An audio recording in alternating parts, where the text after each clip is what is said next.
arta iyo haweenka iyo dhalinyarada dhamaantii waan islaamaya salaanta islaamka kastoo meel isku timaada awalan marka ugu horeysa qabla kulli shay horta waa in ilaahay subhanahu wa ta'ala laga cabsado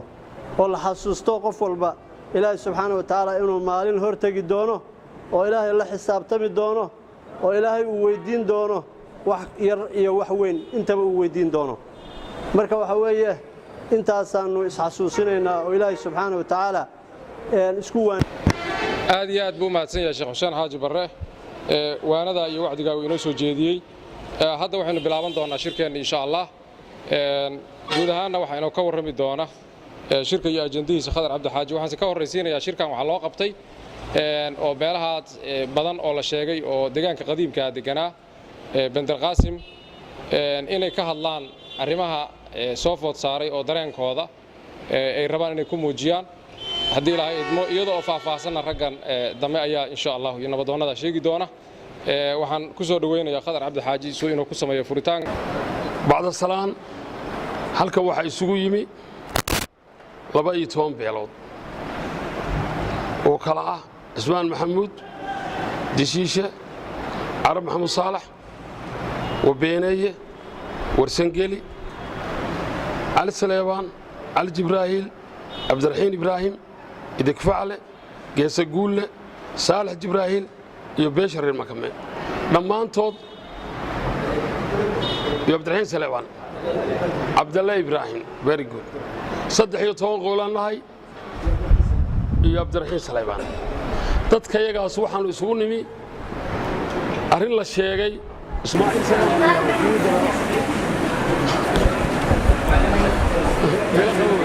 كابي فريا أدو دت كيجا أستو ودت يكون نجم مقام وقلبي نجلا جرا وحنو ميسن أنمي إن أنو دكدا وحسكوا ويدينه هرت دمانت دكد مو باهن هاي براسنتين ها سو ما دكد وارمنا لكن دكده ربنا ودكده وسؤال كله وهذا بوصة صوت دكد وربطة دولة إن الدكد نود دونتنا ويسكوجين لكن دكده إنه كنتي مركي كواد ويهرت بوصة جروا بالكيني وضد كرر بوصة يضد كبدلان ورن ويسكوم ميرشي مشروع هرمر اللي قبته وبدلانه ضد كرهالي بكويه قال كعي جروما البور بالوضع كي بوصوت بالغبتي كي جروا الوضع كل واقف رحسناي دكتة تنوع وداقنا ضدك الصوماليات بنا الوداقة لكن دكتة إني مركي كواد أيتمي برلمان كي الدولة دينا الرئيس باشا قش كجرو دولة دي يصوح بين صوك عني مثل الدولة دي والردي هدي الدولة دي اللي رح الدولة دي ويسصح يساكر بيسوق هذا هرمر بي برلمان كي واقعي وحبوق بنايا وحبوق برلمان كي وحي كلفتي إنه كوربشن قاطو والتاريخ تاريخ المدوي إنه كنتي عاو كرسوني دي الدولة دي برلمان كانوا إنه ملاحظي أسر رئيس كوربشن كلاقاتان وكويسيان دولة دون كمان عين لعقتها عربتها والنظام كلاين بانا كنتي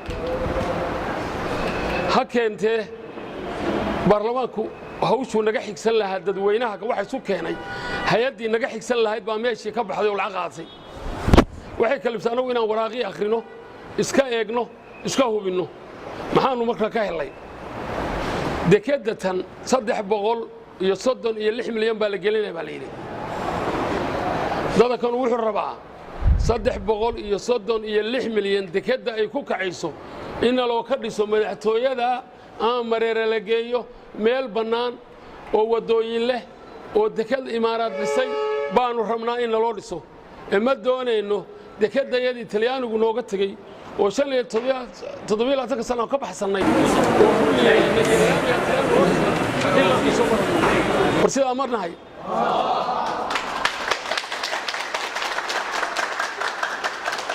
waxaan kaloo doonaynaa inaan sheegno warneeg fiish Denmark baa noo dhisay kalluumaysatada hadday kalluunkii barteen korontadana dawladda Negfish noo dhisay korontada magaalada aynu iftiinka ka dhiganay oo abshir Muuse Ilaahay noo ku soo dhiibay oo dawladdii maxaa sadbray noo ka tagtay walba kulli baan ma kuma liibaanin haddayna korontooyin iyo nal aynaan haysan dalkuna ayna ka dhaco darxumada magaalooyinka wata habeenkii nalku damo dan baa la noqdaa ilaahay baan ka magan gallay dowladaha waxoodii in la baabi'iyo ma rabno in la qishona ma rabno haddii dowladaha carbeed wax dhisayeen fagaaraha dadka uga dhiseen cabdishiic cali salmaarke baa wuxuu tegey allahu naxsanu raiisul wasaaraha masar tegey dagaalkii 64 wuxuu yidhi masar waxaan idinka rabnaa hub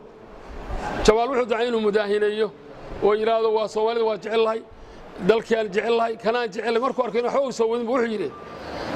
waa ognahay in masarna jeceshahay laakiin waxaan ka rabnaa dadkii soomaalida waxay ga rabaan waxaan tiriyo u geeyay yidhaahdo masar baa idiin soo dhibtay haddii carabtu wax dhisayso aata madaxtooyadii iyo meesha xeryaha xooluhu ka dhoofaan halkaa ha geyso lacagta ha geliso badda ha buuxiso ha qabato laakiin dekedayadii iyo denmark iyo dugsigii xaaji mire iyo dabdamiskii iyo dadkii kalluumaysatay iyo guryahayagii dhulka loogu yimi baan duminaynaa nina ka yeelimayno war miyaan yeelaynaa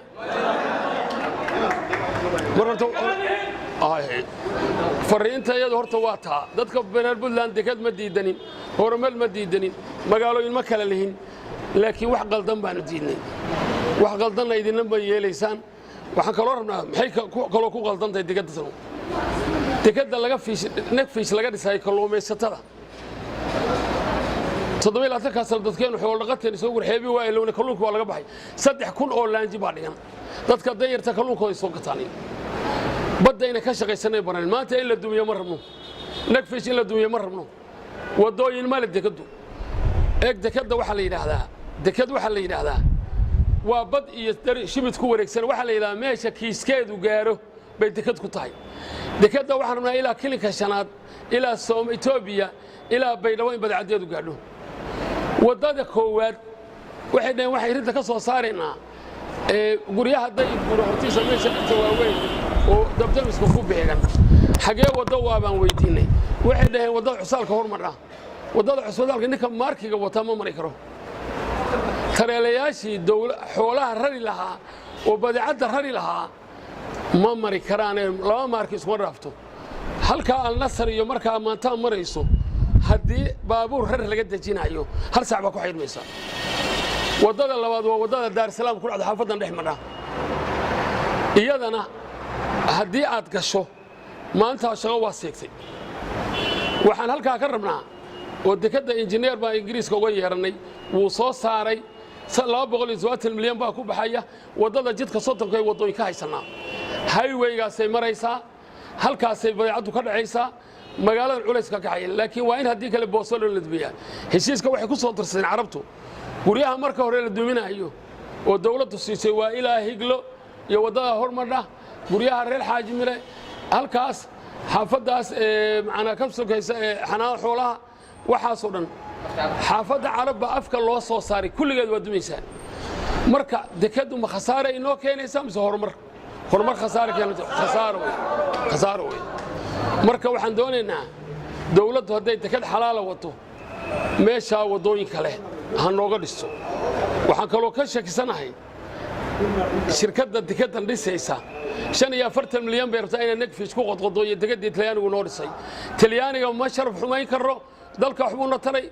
isaga dekeda noo dhisay isaga laamiga noo sameeyay haddii xurmaan cid wayna saan u haynayna cid kale oo ku xoqan ka dhaama jirto marka warkayagu waa clear guryahaygana waa magaaladii dhulka laga asaasay dugsiga xaaji mire 3,000 oo qof ka baxay Cabdibashiir ka adeerkay oo beesha ka baxay isbatoor dargo dhan inta aqoon-yahan ay leeyahay iskuulkaas ka baxay carab baa musara oo dekad dhisanayo oo dhulkeeni wada banaan yahay in loo dumiyo intaas oo arday baa ka baxday ardadeedii baa ku filan inay yiraahdaan war iskuulka laba duukar waa taariikhi gurigii boortooyada oo dalka laga xukumi jiray oo tijaaradda ilaa qaw ilaa xaafuun ilaa iyo abokor ciise baa gaaladu qudhay baa isku xirnaan jiray dhulkaas ayaa tijaaradda wada lahaa bari ka dhoofa dadkii waxa isku xirreeyay guryahoodii oo boqortooyada ka talin jiray baa rabaa in la dumiyo waa taariikhdeeni waa la galaya waa taariikh asaarteen soo degnay magaalada dadka u asaasnay magaaladii burburkii lagu baxsaday way ma dadka ku baxsateen baa duminaysaan war ma saasa ku talinaysaan arintaas waxaan leenahay wixii aan qaban waa ka hadlaynaa wixii qaba dawladdu qabato wanaagsan si aeroboorka kale waa yiidina wixii qaldan waa diidaynaa marka waxaan rabnaa inaynu carabtu hadday wax dhisayaan waxaasi calaamad u ah oo weligeen isha ku haynaynaa shirkadda tanu waxay qaadatay jabuuti oo dawlad leh dawladda jabuuti lacagteedii bay weyday waxay yidheen malaa imaaraadka inaan la aadin bay rabaan waxay yidheen say waxay qaateen cadan aaxireen iyo mukulli ilaa yamanoo laisku direen hadda cadan iyaga qaatay berberana haddaa qayladeedu yeeraysaa guddoomiyihii xisbiga mucaaradkaa shalay wuxuu lahaa reer berberow hantidiinnii la dhacay ma idiin soo celiya dadkao dhan waa qayliyay hadda inagu sidii bay nahay war waxaan rabnaa madaxweyne dammoo noo soo celiya xaqa heegii baanu doonaynaa marka waa idin salaamayaa waana ammaanantihiin cidna dulmiyana puntland baan u hadlaynaa sharafteedu u helnaa waana idin salaamayaa wasalaamu calaykum raxmatullah waxaan rabaa 3 qodob inaan sheego qodob waxa weeye waxaan ku raacsannahay kulligay isku raacsannahay 15 beelood oo xaafadda degan dekada aageeda waxaanu isku raacsannahay dawladdu inay dekada ka dhisto meel bannaan oo ilaa aaga mareero oo la yiraahdo waa dekadii imaaraadku dhisay ay magac ku yeelato tan magac kuma leh iyadu imaaraatan magac kuma leh gaaladii noo dhistay baanu maxaan ku iraahdaayay ku sharfaynaayo ku ammaananahay oo aan waliba waxba naga qaadan dayna noo sheegan midda tan hadda la leeyahay waxba lagu soo qaatay haddii dawladdu ay wax ka soo gurato bannaanada oo ay dadkii masaakiinta shacabkii kula soo jeensato oo ayan waxba siinayn oo jeebka ku gurato hadda indha cadays waa meesha ka dhacay meel balaaya ka dhacday hadal waxaan u jeedinayaa ninka la yiraahdo Cabdiweli haddii dawladdu xumaato madaxday ka xumaata madaxdu hadday nabad tahay dawladdu waa nabad waddanka waxaa jooga gobernatoriyaal dhiisiyaal taliyayaal qaybeed niman ammaanka iyo nabadgelyada haya aad baan ugu ammaanaynaa ma aha inay heesayaan ma aha waxa weeye waajibkii dalka ka saarnaa qaranka ayay gudanayaan in la kiciyo oo dhibaato la isu keeno oo adigu diyaaradaada aad ku dhacday waa ku naqaanaaye waa soconaysaa diyaaradaad fuulaysaa aad quraansho nooga tagsid oo madaxdii yaryarayd oo joogtay oo aanu jeclayn oo walaalaha ayaa aad nagu didid annagu raalli kama ahin mana ogolin degmadayadii maxaan ku idhaahdaa qadiimka ahayd oo bendarqaasib la oran jiray oo waddanku uu ku dhisnaa baanu duminaynaa waa garanaynaa matabcada burweyne ayaa kuu talinaya midaan waxba tarayn hadhow waxna kuu tarayn annagu waxa weeye dhulka yaga haddii naloo ku yimaado waa ku dagaalamaynaa runtaan kuu sheegaynaa waxa weeye Cabdiweliyow markii 100 nin ay ku dhimato oo labada dhinac ay ku dhimato yaad madaxweyne u noqonaysaa waa maya wallaahi baan 2 bilood joogin 2 bilood shacabku intuu geed walba iyo meel walba iyo buunta walba ku galo ayaa lagu xasuuqayaa adiga ruuxaaga inaad nabad ku noolaanay marka waan kuula talinayaa anigu wanaag baan kuula talinayaa maxaan ku iraahdaa taladayda qaado dekadaasna meel banaangee oo la yiraahdo waa dekadii imaaraadku dhisay tan imaaraadku magac kuma leh waxna uguma jiraan waxa lagu nool yahay ilaa Itoobiya ilaa wadanka meesha ugu sheeysa bay ku nooshay inta yar alxamdulillah mahad weey ilaahay baan ugu mahadinaynaa marka waxa weeye taasi waa taa waxa weeye nabadgeliyaan rabnaa nabadgeliyada hal la wado 15 beelood meel ay degan tahay baan agta miranayaa wiil yar yar u soo diraya marka tirahay hada ninkii Cali Qoobay wuxuu yiri wixii ku qabteen Cali Qoobay waxaan ku qaban qooraankaaga yaal waxaanu nahay baad arki doontaa warkayga intaas ku soo geynaya wassalaamu calaykum waraxmatullaah a'uudu billahi min shaytaani rajiim bismillaahir rahmaanir rahiim anigu waxaan ka hadlayaa qaabka hadalkii waa la dhameeyay intii nuxurka haydna odayaashii iga horeeyay ayaa jeediyay anigu waxaan ka hadlayaa qaabka dhismaha dekada iyo qaabka maalgashiga oo waxaan aqoon fiican u leeyahay sida wax loo maalgashado imaaraadka waxaan joogay muddo dheer dhismaha imaaraadku sidoo dhismaayay waa joogay waxaan ku lahaan jiray shirkado waaweyn oo muqaawala waxaan ku xasuusinaya isu geystay horta iska ilaaliyo xadgudub wax la yiraahdo ganacsadii Soomaaliya boqolkiiba 60 waa soo saaray xaqaaga xuquuqdii doonaya imaaraadku waa soo saaray baabadana waxa dhacda dadku inay waxaan boqolkii munaasab waxaan u malaynayaa ahayn labaatan waxay xadgudub xiran ah. yihiin dalkiinnii baan ka shaqaysanayaa oo raba inaan ganacsi ka sameeyo ganacsatadiina waan xirxirayaa horta meed gashaa weeye taas waa qodob qodobka labaad oo kale waxa aan ku qaadanaynaa tusaale marka maalgashi noqoto nimankan waxay maalgasheen Jabuuti dekadu waanu caalamiga Jabuuti ka soo bixiyeen dekada Jabuuti maxay u socon weyd oo maxaa hor istaagay weeye anu waxaan qabaa marka timir lafa ku jirto horta anu aqoon fiican baan u leeyahay imaaraadka dekedan shirkadu dekadu waa ka weynta shirkadu dekad waa ka weynta 360 milyan oo dollar waxay dhisi kartaa aqoonteeda way aniga aan u leeyahay moogtay dekad caalamiga uma baahan hadda dekada in la jijabiyo ama dhibaato loo geysto ama la xiro mid kale waxaan idin sheegayaa dekada hadda waa dhis hadda nin adiga waa ku saacidayo waxbaan ku dhisayaa oo haddana kula dekadaadii baan xiraaya oo ka shaqaysanaya oo lacag ka qaad macnaha waxa weeye adigu sulka cilaa weeye waa si buurido weeye adigu ka qaadaya adigu misal lacagtaadi rabaan ku baalgasho taasna ma shaqayso anigu waxaan oran lahaa marka ra'yiyan haddii imaaraadku waxay dhisaayo ilaa qow ilaa iyo hantaara waa furan tahay halkaa dekad cusub hay naga dhiseen haddii kale maxamed cabdi xaaji miri ninkii iga horeeyay khadar iskuul baan hayn dugsi hoose waxaan ka bilownay xaaji miri anigu waxaan ciyaalkii boosaaso ku koray waxaan ahaan jiray cayaartooygii wasiirkii hadda la casilay oo duulisi hawada xasan isku cayaartooy baan ahaan jiray dalka iyo macnaha magaalada boosaaso waxaan caruurta ku dhalatay baan nahay ma garatay oo ku kortay baan nahay inta la leeyahay waa la duminaya waa intii aasaarka u ahayd magaalada boosaaso taa ma yeerino miyaad yeeraysaan qaabka dhismaha u socda waa qaab khaldan miyaa yeeraysaan qaabka maalgashiga u socda waa qaab khaldan miyaa yeeraysaan asalaamu calaykum waraxmatullaahi wabarakaatu anigu magaaladan ku dhashay iskuulka xaaji birana waa ka baxay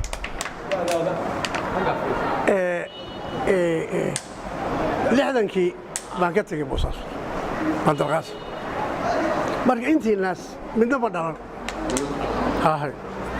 kii dhashayna waa gurguranay magaalada tan anigu shaqadayda hoos aan iskiin bare waxaan ahay korneyl booliis baan ahaan jiray diyaaradaha booliiskaan madax u ahaa haddaanu xagga boolisnimada ka hadalno waa amni booliisku waa amni nintooda oo 500 shilin xaday baa la baaraa oo kubanaan lagu khasiraa maxaa loogu khasirayaa inaan ninkaan la dulmiin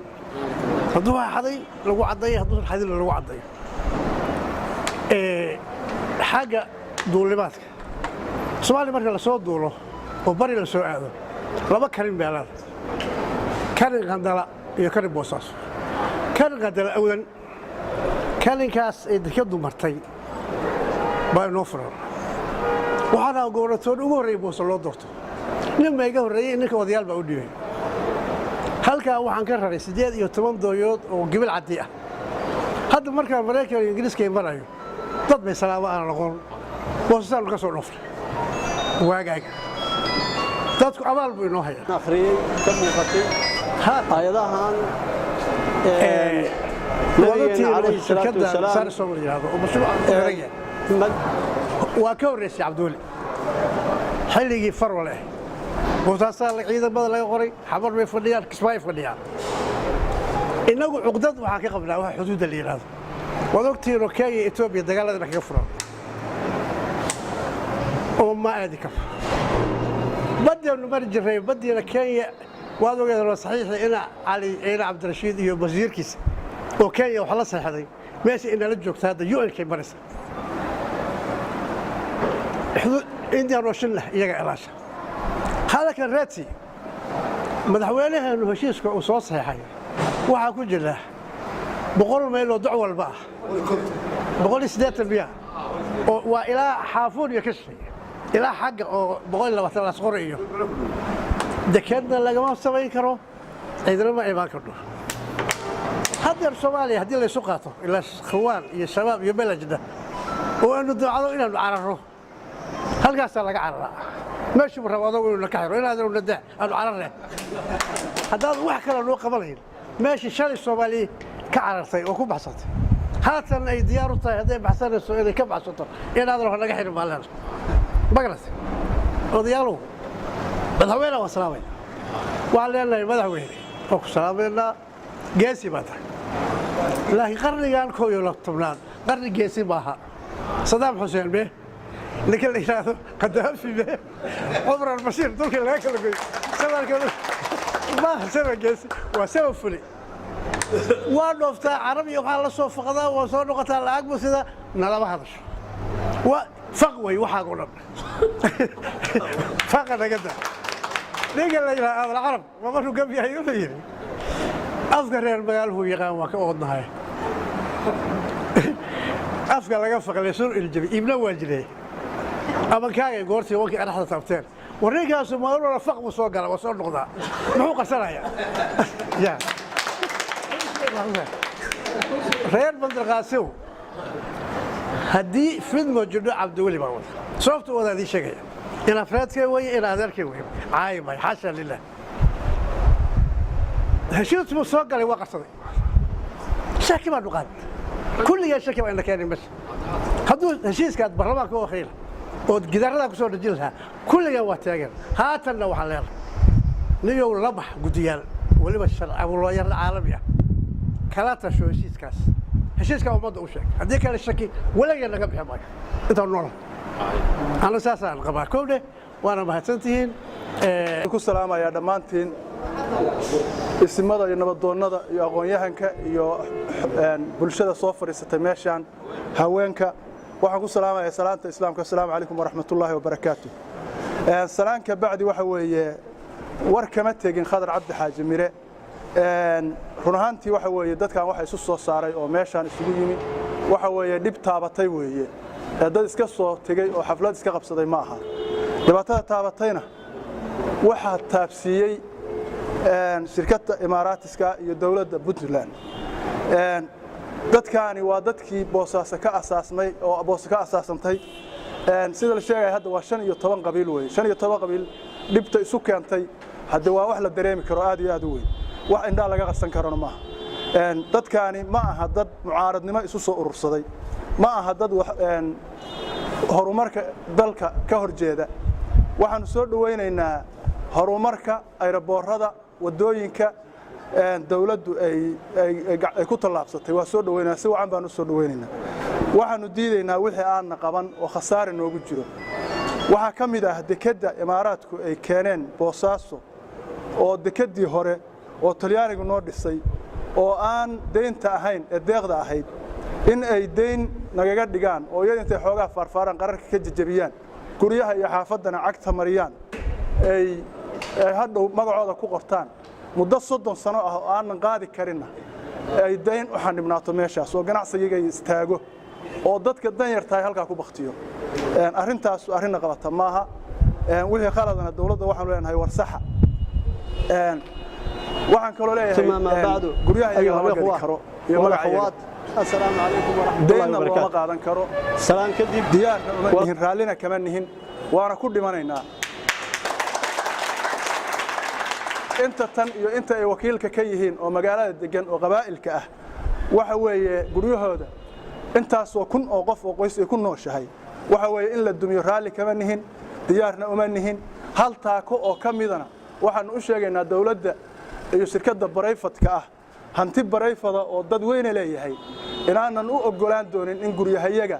lagu tallaabsado oo khalad lagu tallaabsado danta guud ummadda ka wada dhaxaysa laakiin danta guud dal dekada looga dhiso lama waayan hareeraheeda oo dhan baa banaan saa ogtihiin dhinaca bari oo hadda uu ka sanqarinayay Khadar Cabdi Xaaji Mire ilaa iyo meesha la dhaho waxa la yiraahdaa hantaara waa banaan tahay waxay noqon kartaa 10 dekadood waxay u baahan tahay dawladda Imaaraadku waliba shirkad weeye dawlad ma shirkadda Imaaraatiska dekad ay leeyihiin oo muuqata inay ka dhistaan halka haday kulay deyn tahay wixii deeqda ahaa oo Soomaaliya intaas oo sano ay ku soo mooday maanta in dad iyo dunyaba cagta la mariyo dekaduna ay 30 sano u rahmanaato raali kaman diyaarna nama qabato dawladana waa uga nasteexaynayna waxaanu leenahay waxa weeye horumarka lama diidana mucaarad maahin waxaanu nahay dadkii magaalada asaasay waxaanu nahay dadkii ilaa iyo xaafatul carab ilaa iyo higlo inta ka dhaxaysa waa meeshii magaalada laga asaasay Boosaaso waxayna u baahan tahay in la dhowro ee in la dhibaateeyo uma baahna intaasoo kun oo qof baa ku nool intaasoo kun oo guri baa ku nool baa ka dhisan diyaar uma nihin raallina kama nihin waana ku dhimanaynaa ciddii noogu timaadana haddee iyadaa gudcurina ku caddayn waxaa le maxaa sacabka habeen loo tumaa haddaan xeeri ku jirin waxa weeye maxaa heshiiska loo qariyey oo ummadda dekadda loo dhisaayo loo tusi waayey oo baarlamaanka saxiixay oo hadda la lahaa waxbay iyaga ruuxooda wax qarribay maxaa loo tusi waayey baarlamaanku wax aanay ogeyn bay saxiixeen oo ansixiyeen waxa weeye iyagaa wakiilada shacabka ahaa xilkoodiina ma aysan gudan danahooday qabsadeen annaguna danaha iyagaanu qabsanaynaa wabilaahi tawfiiq salaamu calaykum sida bulshada reer Boosaaso iyo reer Puntlandba uga soo horjeedaan ugana cabanayaan anu maanta dawladda waa ku ayidi lahaa dekadda la dhisaya hadday deeqta laakiin dekad ganacsiga oo shirkado ganacsiga dad guryahooda loo dumiyo wax lagu ayidi karaan ma laakiin sidii dekadii Talyaaniga noogu deeqay noo dhisay oo waliba ay qabyo u ahayd dawladda Soomaaliya kaga burburtay oo haddeer aan aaminsanahay in iyadii ay tahay in qabyatir ay ku samayso dawladda lala kaashado in la farageliyo oo magac kale loo bixiyo imaaraadku uu ku lib sheegto aanu ma qabo waxaan qabaa dekad cusub oo ballaaran oo shirkadda ganacsi iyo macaashdoon ah ay ka dhisato Boosaaso laakiin dekadii hore oo deeqda ahayd oo dawladda Soomaaliya nooga tagtay oo lagu baxsaday oo funtada Itaaliya miyaa la oran jiray deeqdii Talyaaniga ayuutadii Itaaliya ay ahayd in maanta magacii la aaso oo dawladdii lifteedii aynu qarino wax maanta sharaf inoo ama waxaan kaloo soo jeedinayaa in dawladda federaalka ee Soomaaliya dawladnimo deeqda inaynu taageerno iyada xoojinno maanta waxaynu ku helnay dekadda yar oo aan 30 sano ku moonday iyo jidka dheer waa dawlad Soomaaliya in dawladda Soomaaliyeed ay ayidaan oo aad taageertaan si kobaca kaabayaasha dhaqaale ay qayb uga qaadato dawladahan deeqda bixiyana ay ugu dhiirigelisay in la dhameystiro dekadda inta ka dhima dawladda Puntland waxa leeyahay shacabka Puntland ee wanaagsan dhageysta oo maqla waxa dawladdu tihiin waa aragtida shacabka haddii shacabka ka warhayn aydan maqal haddii dawladdu noqon maysaan anu waxaan oran lahaa waa laga maarmaan in la ayido codka dadweynaha reer Boosaaso cabashadooduna ay dawladda dhageysato haddii kale dhibaatada madaxda qaadaysa iyo mas'uuliyadeeda isimada nabadoonnada aqoon-yahanada gabdhaha dhalinyarada saxaafadda dhammaan waxaan ku salaamaynaa salaanta islaamka assalaamu calaykum waraxmatullaahi wabarakaatuh bacda salaan sida odayaashii iga horreeyay u sheegeen 15 beelood waxay war saxaafadeedkan u qabsadeen magaalada xaafaddii magaalada Boosaasood laga asaasay oo udubkeedu ka taagnaa Puntland iyo shirkadda Imaaraatiga oo BD Wall ay tiri waa duminaynaa ba intaasoo qabiilo isugu yimaadeen waa intii magaalada ta ku noolayd waa intii xaafadda laga asaasay intaas ilaa iyo shirkaddaas hawsheedu markay socotay hawshaasa ku socotay xaafadaha waxa ka mid ahaa wasiirkan ka horeeyay subaxa ka mid ah inuu yimi oo calaamad kaga soo bilaabay higla shishadeeda ilaa higlo ilaa uu ku geeyay xaafuto carab oo ay marxaanti lahayd wasiirka hadda joogaana uu yiri dekadda xaafad hore laga dumiyay waa dadkii soo qaxay oo Boosaaso dhammi ogeydo dekadii hore meeshoodii degtay gudaheeda degtay guryahan waa guryihii daabaanta ahaa taariikhiga ahaa magaalada ubudkeeda laga taagay waxaan u sheegaynaa marka dawladda Puntland iyo dawladda federaalka aba inaan shacabkaas iyo dadkaas magaaladaas horumarkeeda inta ka shaqeynayo aan dawladnimada diidanayn wixii horumarana soo dhaweynaya oo aynaan maanta dhul ciriiri aynaan qabin labada daafood oo magaaladaba dhinacaynu rabno aynu dekadaynu rabno ka dhisan karno bari iyo galbeedba dhinacaynu u dhaqaaqnaba badeenu waa bannaan tahay sida la adligeed in dekadii Talyaanigu inoo dhisay sidii odayaashii inaga horreeyay ii sheegeen oo aynu ku baxsanay laamiga iyo Talyaaniga waxaynu ka dhaxalnay dekadaas waxaynu kaloo daynmaa ka dhaxallay nagfiis iyo xooga korontada intii aynu ku baxsannay oo dawladdii burburka dawladdii dhexoo Soomaaliya markay dhuntay aynu ku baxsannay waxaa in la yiraahdo waxbaanu ka qabanaynaa macna samayn mayso waxa macna samaynaya sida ay raboorkeennoo kale wixii horumara oo la taaban karo ninka markaa xilka hayana inuu ka tago oo bari taariikh ay u noqoto shirkadda wax qabanaysaana ay taariikh u noqoto sida shirkadahaas ama Denmark ka noqdeen ama Talyaaniga ka noqdeen u noqon mayso in guryihii intaasoo qof ku oolaayeen la yiraahdo waa la duminayaa dada kan 5 iyo 6 iyo 10 qabiilo ah oo halka isugu yimina waxa isugu soo baxeen in ayan guryahoodaas ayan gorgoro gali karin oo yan iib ka ahayn waaga 6 iyo 10 qabiil sida la adligeed waxaan u sheegaynaa dawladda Puntland inay si tartiiba oo turud leh ay u eegto shacabkeeda ayan u eegin inay intay shirkad imaaraati lacag ka soo qaadato oo heshiis la soo gasho gooraan habeenahay subaxna ahayn ay tiraahdo waa la duminayaa haddeeray ku socotaa oo tahdiidku ma yara waxaan u sheegaynaa dawladda federaalka iyo dawladda Puntlandba inay hoos u eegto arrinka runta oo jira sida ay qabiilada 6 iyo 10 ay isugu soo baxeen guryahaas gorgoro kuma jiraan kama ogolin dekadaas hadii la buuxinayo badal la buuxin karaa dhinacyadeeda laga dhisi karaa dhul ma waayin saaka aynu dekad ka dhisanno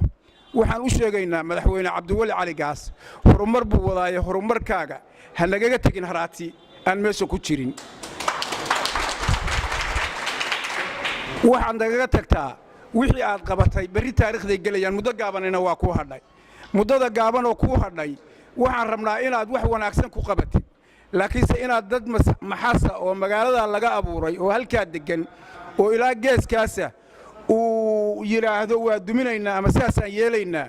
nama qabato madaxweynaha iyo awlal amar weey hadeer xajku ka yimi marka sida la hadligeed waxaan rabnaa hawsha inuu si hoose oo dhow u eego waxaan rabnaa dhulkaas halka laga dhisayo dadkaanu dawladnimada waa ogol yihiin mucaarad maaha horumarka waa ogol yihiin wixii lagu kordhinayo buro ah oo Puntland ku siyaadaya inta ka faa'iideysanayo weeye shacabkii Boosaasood weeye shacabka Boosaasood iyo shacabka Puntland iyo shacabka federaalka waxaan u sheegaynaa hawsha inay hoos u eegaan wassalaamu calaykum waraxmatullaahi wabarakaatuh wa ala alihi wa sahbihi wa sallam dhammaan isimada nabadoonnada dhalinyarada haweenka ningarboodka aqoon-yahanada saxaafadda dhammaan inta meeshaan isugu timid madashaan quruxda badan oo weyn waxaan leeyahay assalaamu calaykum waraxmatullaahi wabarakaatuh salaam bacdigeed sida loo hadlay barnaamijkan aan ka hadlaynaa waxa weeye mar waa ergo marna waa afeef marna waa baaq aan u jeedinayno shacabka Puntland dhammaan meel jooga ergana waxa aan u nahay wixii wax yaqaan waxay afeef u tahay dawladda xukuumadda Puntland bay afeef u tahay waxaan leenahay Boosaaso sida odayaashii hore u yiraahdeen wax garadkii Cabdiwali waa u tagnay annagoo odayaal u sheegnay dekada meesha munaasibka ku ah annagoo maslaxadda dadka iyo dalka eegayna baanu tala ahaan siinay oo wadada leh oo macnaha ay macquul ku tahay dekedan Talyaanigu dhisay oo gabanta ah oo shaqaysa oo lagu liibaanay oo nagfish dhinaca kaga jiro kalluumaysatadii oo aan maantay yani inta keel la dul saaro oo lagu dul shaqaysto iyada annagu raalli kama nihin mana ogol midda kale waxyaalaha aasaarta ah oo qadiimiga magaalo kasta waxay taariikh ku leedahay aasaarteeda meesha ka aasasantay iyo qadiimigeeda waxa weeye marka haddii magaalada la dumiyo aasaarteedii qadiimiga ahayd oo sheegaya cimrigeedu intuu jiro maxay macnaheedu tahay shalay meel lagu habsoo kale weeye taasina yeeli mayno waxa weeye tan kaleeto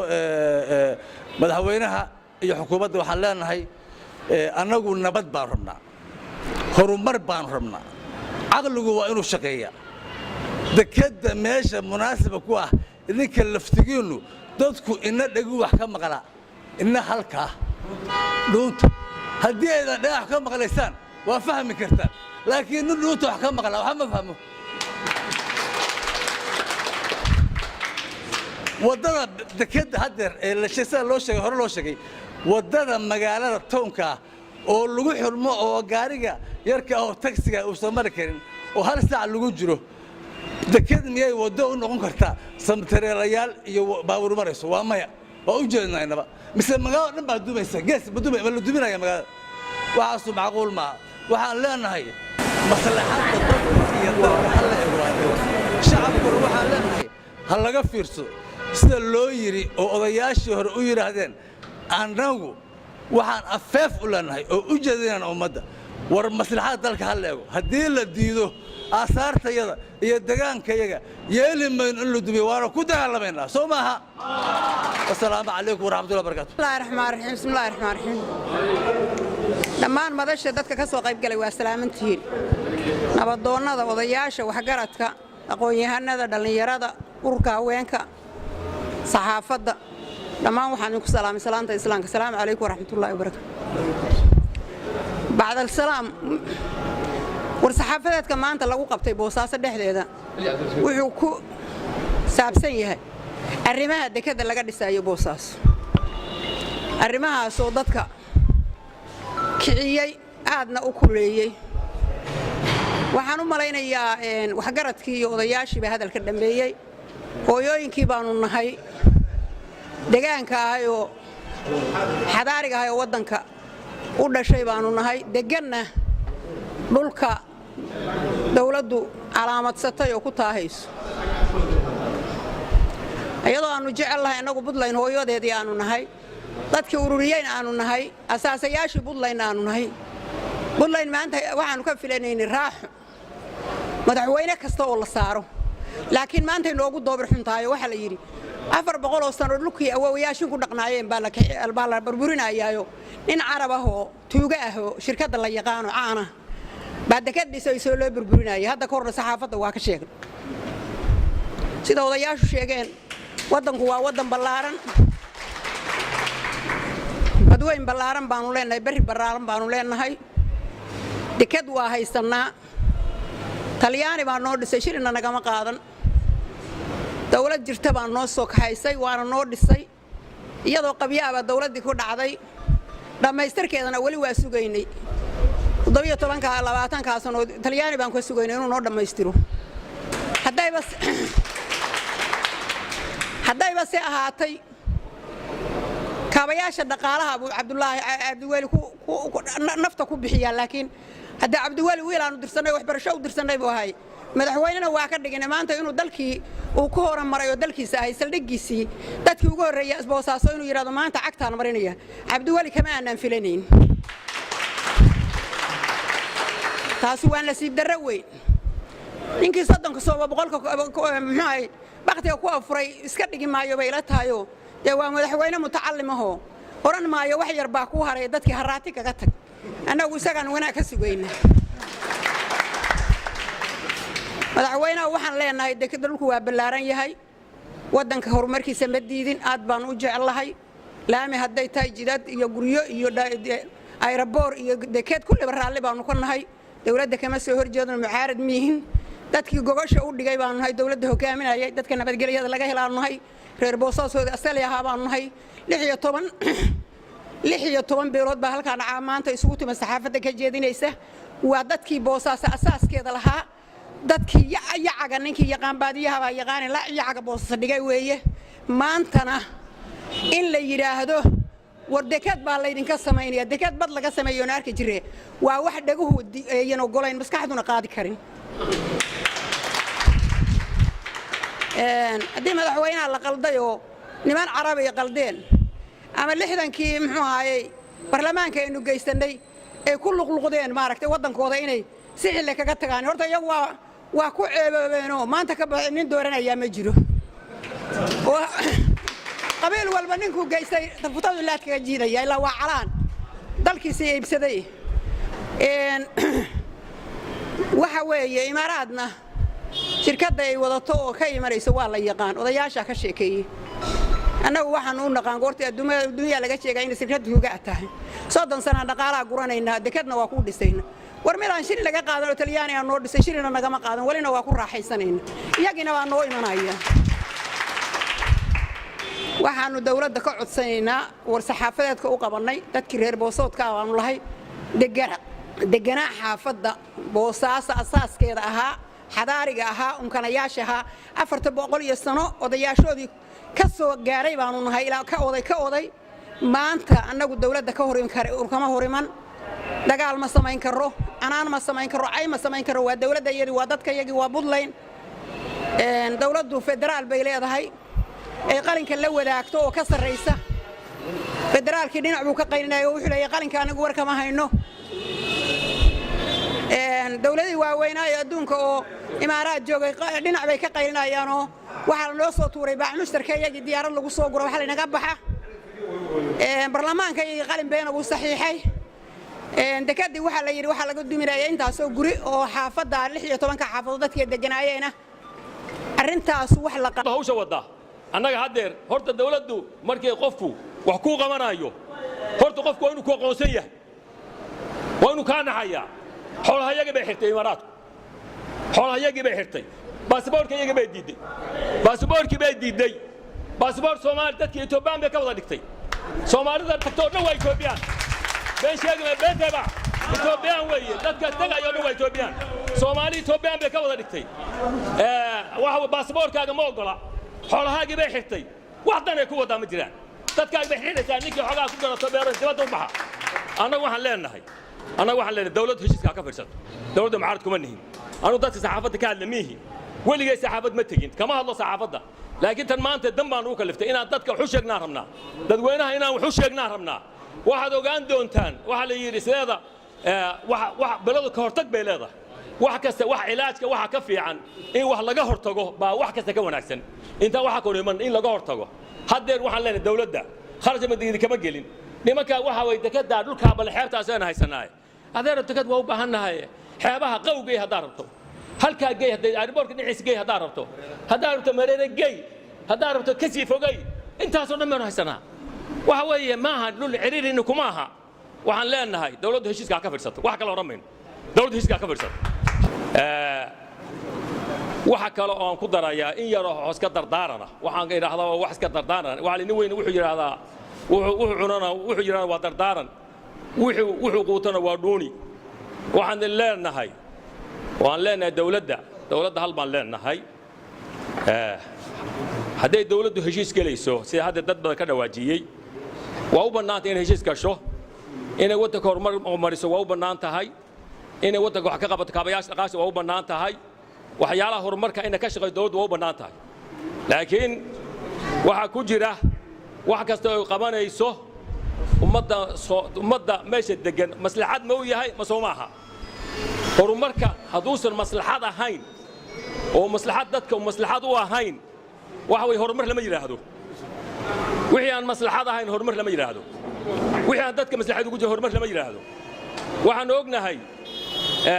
waxaan leenahay heshiiskaas alla gasheen bibil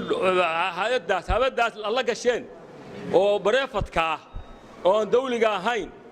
waxaan qabaa anigu rayi ahaan dad badan waa qabaa maslaxad ummadda ugu ma jiro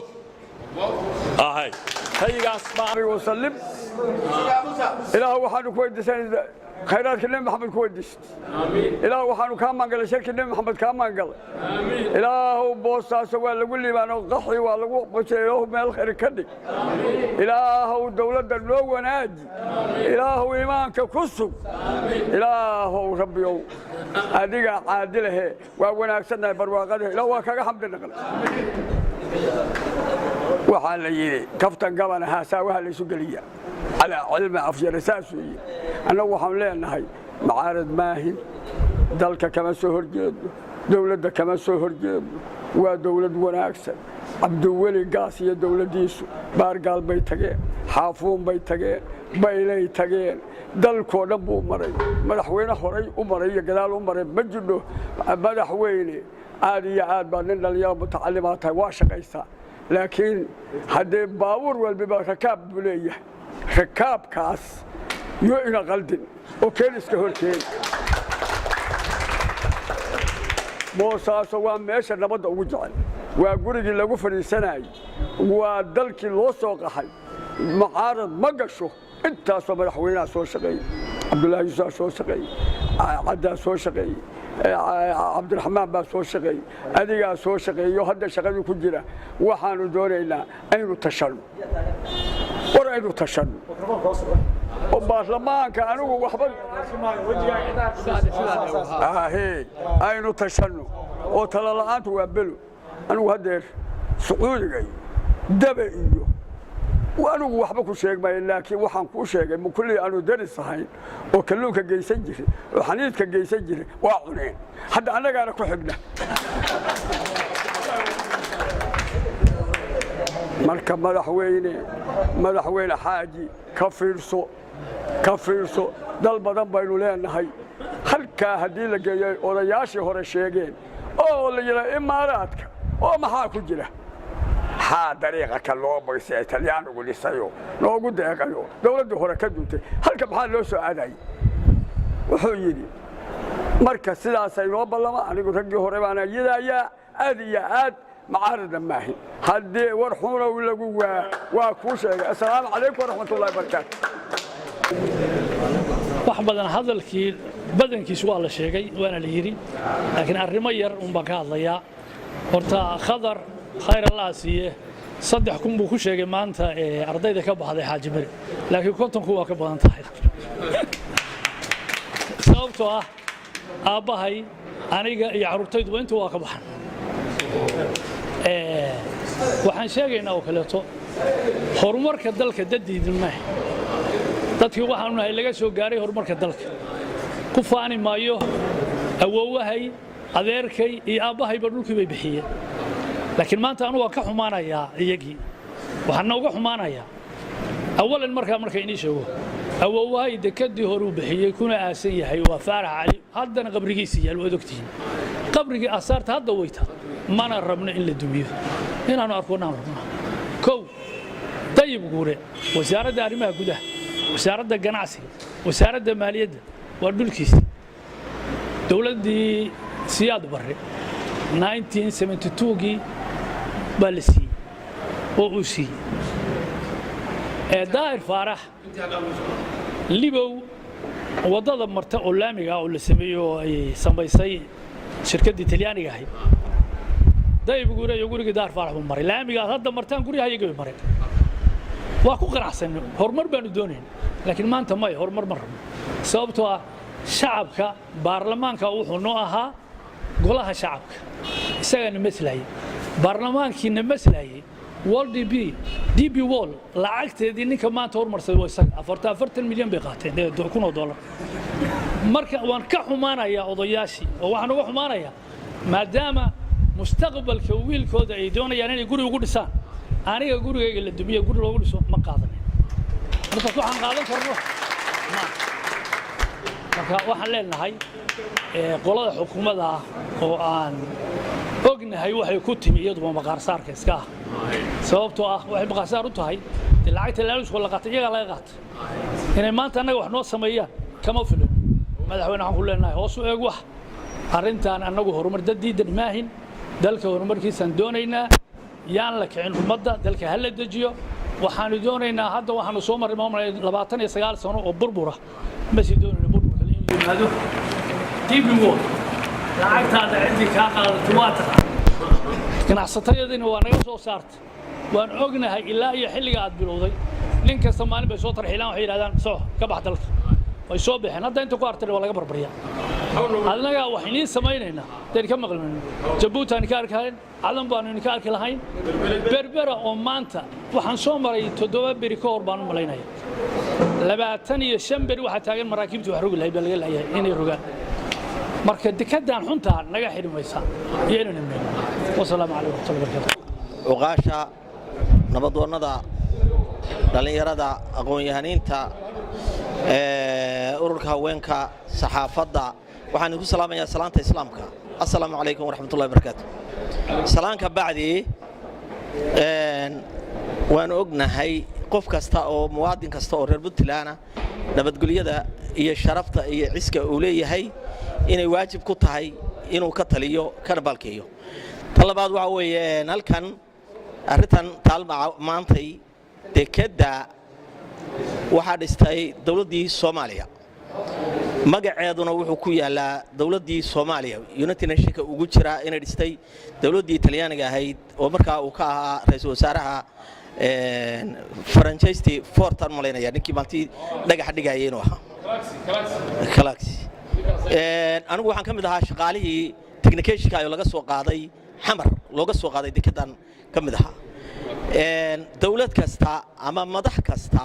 ama cid kasta oo wax loo idmadana waxa ay qabato iyada ku amaanan kuna leh cis iyo sharaf iyo cidii ay heshiiska la gashay dekedan waxa dhisay Talyaaniga waxaana la galay dhiilka dawladdii Soomaaliya oo uu ka ahaa Maxamed Siyaad Barre Allah u naxariistee sidaa darteed waxa weeye meel walba iyada ugu taala hadda waxa la deked baa la dhisayaa dekeda Imaaraadka ayaa dhisaya waxaan leenahay madaxweynaha dawladda Puntland oo garwadeenka ka yahay mudane Cabdiweli Cali Gaas oo ka kooban golaha wasiirada golaha baarlamaanka iyo golaha xukuumaddu waxa idinkuna sharaf ku heleysaan ama cis ku heleysaan inaad deked cusub samaysaan oo magaciina iyo magaca Imaaraadka labaduba uu wax ku noqonaya laakiin inaad tirahdaan waanu burburinaynaa dekedii Soomaaliya oo magaceedu ahaa dawladda Talyaaniga iyo dawladdii Maxamed Siyaad Barre inaad burburisaan magac ku heli maysaan idinkana yeeli mayno haddaanu nahay shacabka Soomaaliyeed sababahana idinka yeeleen waxa jirta dadka danyarta dekeda hadii la burburiyo BB Wall waxyaalaha ama deriskeena ama Soomaaliya ka dhacaya waad ogtiin sida Berbera Djibouti waxay ku soo rogeen qof kasta oo galaya inay $1 ka qaadaan waxa laga yaabaa qofku inuusan $1 heli karin ee dekeda xamaal dootay taas waxay noqonaysaa baabiinta iyo curyaaminta dadka danyarta iyo idinkana weydiku magaxumo iyo samad xumo weeye waxaan leenahay dhul balaaran oo xeeba baynu leenahay inay tanuna shaqeyso mid cusub la dhiso idinkana saas sharaf idinku jirtaa dawladda Imaaraadka saas sharaf ugu jirtaa tan labaad oo kale dawladii markay qod la gelayso agreement-ka bulshadeeda waa inay soo badhigtaa joornaalada waa lagu soo qoraa miidiyaga waa laga sidayaa waa in golaha baarlamaanka la keenaa golaha xeerdijinta kulli waa in la wada keenaa boogta waa ay noqonaysaa wax qarsoodiya oo dad khaasi ay galeen bulshada iyo iyagana waxa kala galaya tuhun iyo nacayb baa kala galaya intaas waxaan leeyahay qolada dawladda dadka reer Puntland ama reer Boosaaso nabadu waa wax muqaddisa weey ninna loo weydiin maayo waxaan leenahay inay ka shaqeeyaan nabadgelyada sharafteena iyo ciskeena baa ku jira idinkuna waxaan leenahay intaas aan dib u eegtaan dekad cusubna u dhistaan dadka laakiin tan waa burburinaynaa waana xiraynaa dadku xagee aadayaan markaa waa in dadka cagta la mariyo weeye marka ma garatay markii la yiraahdo doonta 10 casha lahaynaya doontii habeen iyo maalin lagu dan jiray ganacsatadu maxay ka siinaysaa qofka kartoonka markii intaas u kharash ku socdo soo in la gowracay ma dad la gowracayo ma marka hore dadka laaya oo seef bariya marka doore war sidaas inagu hadaynu nahay bulsho weynta reer Boosaasood ama reer Puntland meel kasta ay joogaanba inaynu deked cusub la inoo dhiso oo teenaas inoo shaqeyso sida raaliso kubaynuin wabillahi tawfiiq ummadda meesha isugu timi assalaamu calaykum waraxmatullaahi wabarakaatuh salaan kadib waxa weeye ikhtiyaartii iga horeysay dee arrintoodii oo maaragtay iyagaa waxayba sheegay maxaa noo haray taasaanu ku raacsannahay taasaanu ayidaynaa ma garatee waxaanse ku darayaa meeshaan 400 sano buu dhisnayd Boosaaso la yiraahdo ka awoowe bay ahayd cid Talyaani Ingiriis Soomaali wax taabta ma jiraan dawladii hore oo madaxweynayaashii hore inay ammaanaan ma ahaane agteeda ma mari jirin waxaan u sheegaynaa madaxweynaha dadka maantada oo meesha ku nool oo taariikhi ah oo Boosaaso ah anigu ayaanood baanu haddaynu saarayna waxaan idhi intaan la dumiyo taariikhdii hore maanta garrible aadi mayno taa ku tasho inaana aadin garrible annagoo boosaaso asaaskeeda ahayd oo deggan oo cid talyaani ingiriis soomaali midna iyo carab midna agtayda iman oo ammaan nina siiya maahee xumaan in loola yimaado uuna jirin annaga waxaan qabnaa horena waa kuu sheegnayo halkan la yidhaahdo mareero bad weyn baynu leenahay oo qarka ka durugsan madaxweyne meeshaan hore kugu sheegnay dekedda ha laga dhigo dekedda meeshaan hore kugu sheegnay oo tiriya taliya tii baanu ayidaynaa oo ummadda hadda meesha isugu timi taasay ayidaysaa intaas baan ku soo koobayaa